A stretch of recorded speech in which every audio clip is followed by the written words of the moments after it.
Finance Minister Nirmala Sitharaman yet presented another budget today, discussing on what changed and what did not, and what will be its implication on the economy. We have with us the founder of Alpha IAS Academy, Madhav Patro, and this session is presented to you by Alpha IAS Academy in association with ABC Education Academy. You can see this program both on ABC Education Academy channel as well as Alpha IAS Academy channel.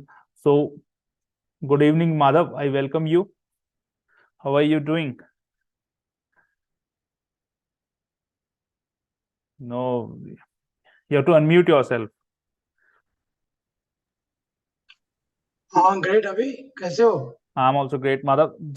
I'll just brief out the broader outlines of the budget. Now, starting with the income tax slabs, major changes has been done. Now, you'll see a photo running on your screens. 5 slabs has been made. 0 to 3 lakh is nil. 3 to 6 lakh is 5%. 6 to 9 lakh is 10%. 9 to 12 lakh is 15%. 12.5 to 15 lakh is 20%. And above 15 lakh is yet unchanged. It's 30%. Tax exemption has been increased to 3 lakh. Rebate limit has been increased to 7 lakh. That means a person earning up to 7 lakh will have to pay no tax under the new tax regime. Now, the new tax regime has been made the default tax regime, but the person has yet been given option to choose the old tax scheme. Now, one individual has to see according to his or her calculation which suits best. But one thing is for sure, and we would like to tell you, that is that once you switch to new regime, you cannot go back. There is no hopping on and hopping in this section. Coming to the health and wellness section, 157 new nursing colleges will be set up. Then there is a mission to eliminate sickle cell anemia. Now there is something for the particularly vulnerable tribal group also this time. The PM PVTG development mission, which has an allocation of 15,000 crore, will be made use for the basic facilities such as safe house, sanitation, clean drinking water, and improved sustainable livelihoods. Now, on the education front, there will be a national digital library where the quality books will be given according to various geography and various genres and in different languages. The next is for the women's. A new savings schemes has been rolled out. That is Mahila Samman Savings Certificate. It will be valid till March 2025. It will be a fixed up to, you can deposit 2 lakh rupees up to 2 years at a fixed interest rate of 77.5% per. Talking about the allocation, the biggest chunk is given to, of course, defense.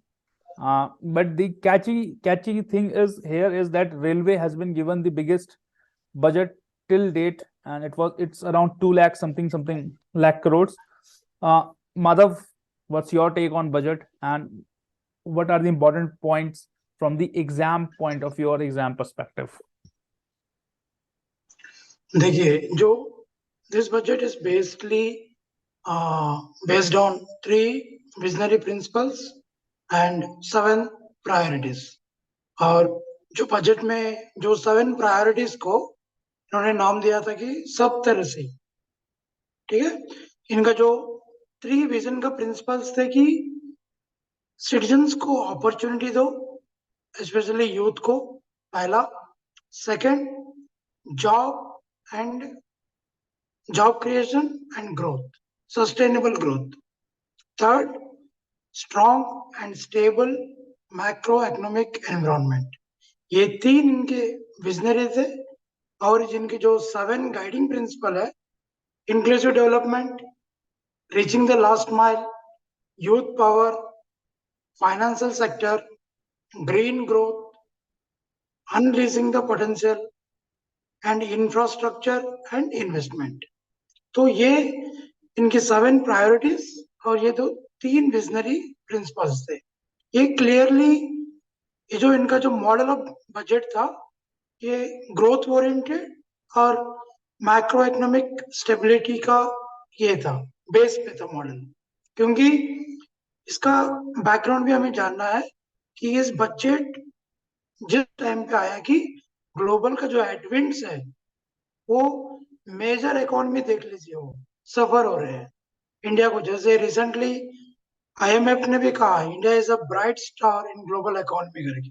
तो ये budget एक responsibility के साथ और एक cautious approach के साथ लाया गया कि ग्रोथ को भी साथ में लेके जाए और सिटीजन्स को स्पेस दिया कि वो कहाँ एक्सपेंडिचर करना है। देखिए मतलब एक मोटा मोटी समझना है तो डोमेस्टिक ग्रोथ और डोमेस्टिक कंजम्पशन पे ज्यादा ध्यान दिया है। जो मिडिल क्लास पॉपुलेशन है उनके हाथ में ज्यादा इकोनॉमिक स्पेस दिया है कि आप खर्चा करने के लिए। तो ये मतलब डोमेस्टिक ग्रोथ ओरिएंटेड है ये बजट। एब्सोल्युटली माधव। एंड हमने एक चीज और देखी कि नॉर्मली होता ही है कि 2024 में इलेक्शन है, एंड ये देखा गया है कि द प्रायर बजट, मतलब the budget presiding the election year, like this years budget, उसको यूज किया जाता था मेजर गिव अवेज देने के लिए, फ्रीबीज देने के लिए। बट इस बार हमने इस सरकार में या इस बजट में ये देखा है कि that freebies and that roll out of schemes were not there. Of course, that was a good budget, growth oriented. You are absolutely right. It adhered to the fiscal consolidation principle of the government, and we things settled down. The markets also reacted positively for the budget. That's a very big that's a very big gauge to measure the sentiments around the budget, कि market कैसा perform कर रहे हैं।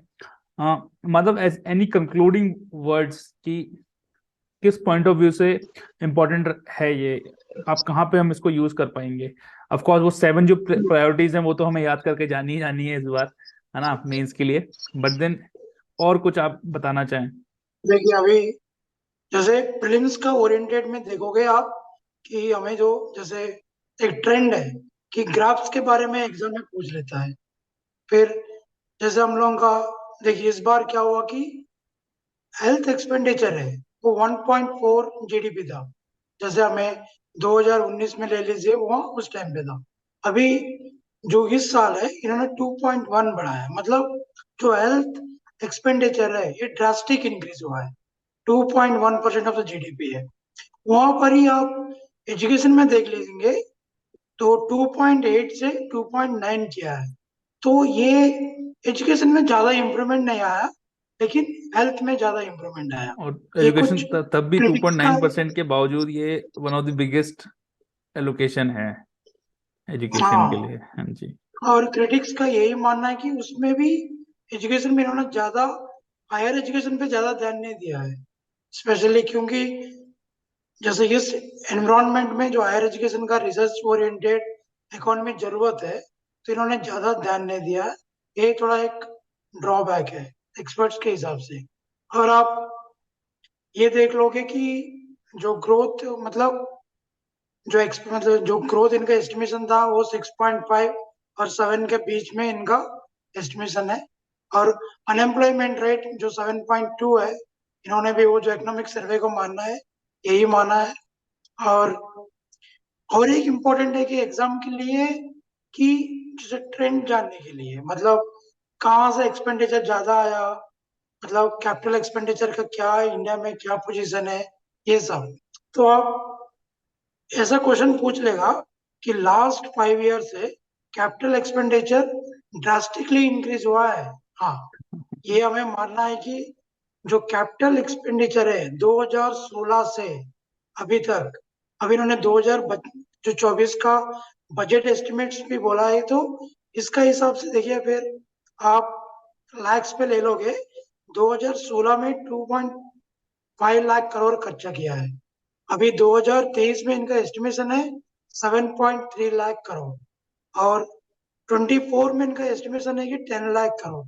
तो आपको exam में ये पूछ लेगा कि लास्ट 5 ईयर से जो कैपिटल एक्सपेंडिचर है यूनियन गवर्नमेंट का वो ड्रास्टिकली इंक्रीज हुआ है, नहीं तो मतलब इंक्रीज ही नहीं हुआ, डिक्रीज हुआ है।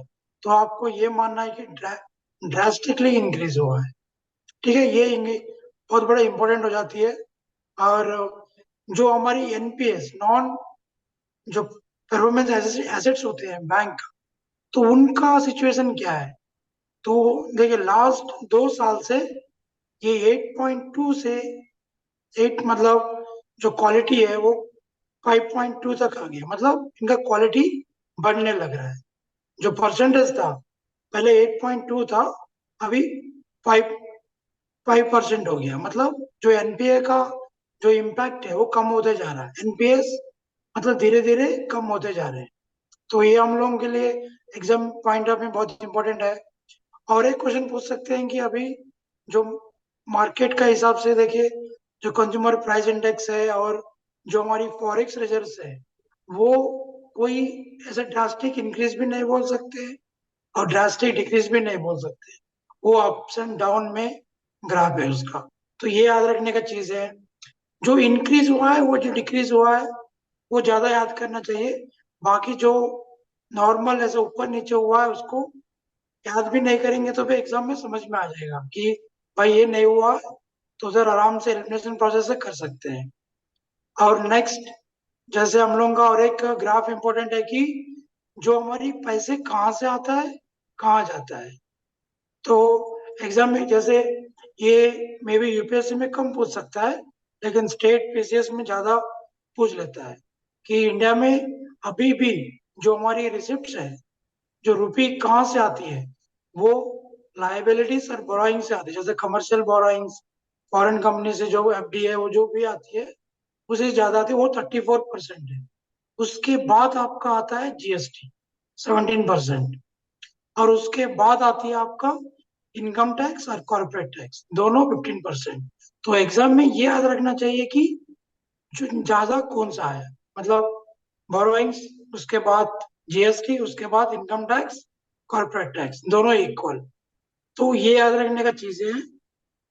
और ज्यादा हमारी पैसा कहाँ खर्चा होता है, तो हमें इसमें याद रखना है इंटरेस्ट और पेमेंट्स में ज्यादा खर्चा होता है। और उसके बाद 20% वो होती है इंटरेस्ट, जो हमारी पेमेंट इंटरेस्ट पे करते हैं। जैसे हमें कहीं से भी लोन ले लेते हैं, जो इंटरनल डेट हो, एक्सटर्नल डेट हो, उसका जो इंटरेस्ट पे करते हैं वो 20% जाता है हमारी पॉकेट से।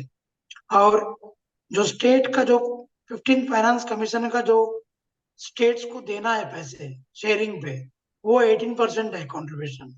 और सेंट्रल सेक्टर स्कीम का 17% है। तो ये थोड़ा फिगर्स याद करना पड़ता है क्योंकि एग्जाम में डिक्रीजिंग और इंक्रीजिंग ऑर्डर में पूछ लेता है। और आपने तो सही बोला है कि जो मिनिस्ट्री वाइज ले लोगे तो मिनिस्ट्री ऑफ डिफेंस को ज्यादा एलोकेशन किया है, 5.94 लाख करोड़। ये एक इम्पोर्टेंट है। बाकी और जो हमारी और एक अच्छा इम्पोर्टेंट है कि जो रेवेन्यू रिसिप्ट्स है हमारी, कि इसके मतलब वो बढ़ मतलब कंटिन्यूअसली दो बढ़ रहे साल हैं। से बढ़ते जा रहे हैं। हम्म, ठीक है, ये 30 लाख। हमारे एक और रेवेन्यू एक्सपेंडिचर भी बढ़ते जा रहा है। हम्म। तो ये एक इम्पोर्टेंट है। और हमारी जो फिजिकल डेफिसिट है Okay. वो अभी इस साल 5.9 को एस्टिमेट किया टारगेट है। टारगेट। और इनका इनका मतलब मानना है कि 2024 और 25 में, सॉरी 2025 और 24 में ये 4.5 तक ला देंगे, इनका मानना है। और ये एक एब्सोल्युटली। इम्पोर्टेंट है। और एक इम्पोर्टेंट पॉइंट है कि इन्होंने स्टेट को बोला है कि आपकी जो एफडी है वो 3.5 तक रखना है। फिर भी आपको इनको एक रूम दिया है कि पावर सेक्टर में रिफॉर्म्स लाओगे तो 0.5 जो एफडी है वो ज्यादा खर्चा कर सकते हो। तो ये ओवरऑल है। और एक जो 50 इयर्स का जो इंटरेस्ट फ्री लोन देता है जो स्टेट को बजट में अनाउंस किए थे, जो मतलब कैपिटल एक्सपेंडिचर के लिए यूटिलाइज करना पड़ता है, वो अगले साल भी बढ़ा दिए हैं, मतलब अगले साल तक भी स्टेट्स ले सकते हैं। ये इसका ओवरऑल इम्पोर्टेंट पॉइंट सही है। Absolutely, and time will tell कि बजट का इकोनॉमी पे क्या इफेक्ट रहता है, but then it was a very balanced budget. Some things we missed out, that was around 9,000 crore rupees was given to MSME sectors. 100 labs were proposed to develop the 5G apps. There will be a center of excellence for artificial intelligence. There will be a national cooperative database in the works. Then there will be a green guide program and many more programs around the economy. And Madhav, you rightly said that the borrowings सबसे ज्यादा लेते हैं। In fact क्योंकि government समझती है कि हम ठीक चल रहे हैं या फिजिकली कंसोलिडेटेड हैं, जो उनके ग्रोथ या उन्होंने जो अगले साल के लिए जो आंकड़े दिए हैं कि वो और एग्रेसिव हैं, और ज्यादा बोरिंग ली जाएगी, तो government is in position to do the heavy lifting. Of course that is to be expected out of the private sector from India कि वो हैवी लिफ्टिंग करें। It's time that the government should it should be a minimum government and maximum governance thing, and but still the government is doing the heavy lifting, which is not good for the economy in the long term. The private sector has to come in now to do the heavy lifting, because borrowings of the government has been a major part of its income, and that has to be eventually given back. And that also makes the interest payment the biggest chunk in the expenditure in the revenue part. So that will be all in this section of AB Discussed with Maddie budget special. And if you want any more topic to be discussed, please tell us in the comment box and we'll be happy to discuss it. Till then, thank you very much. Take care. Good night. And we shall see you soon. Good night, Maddie. Good night.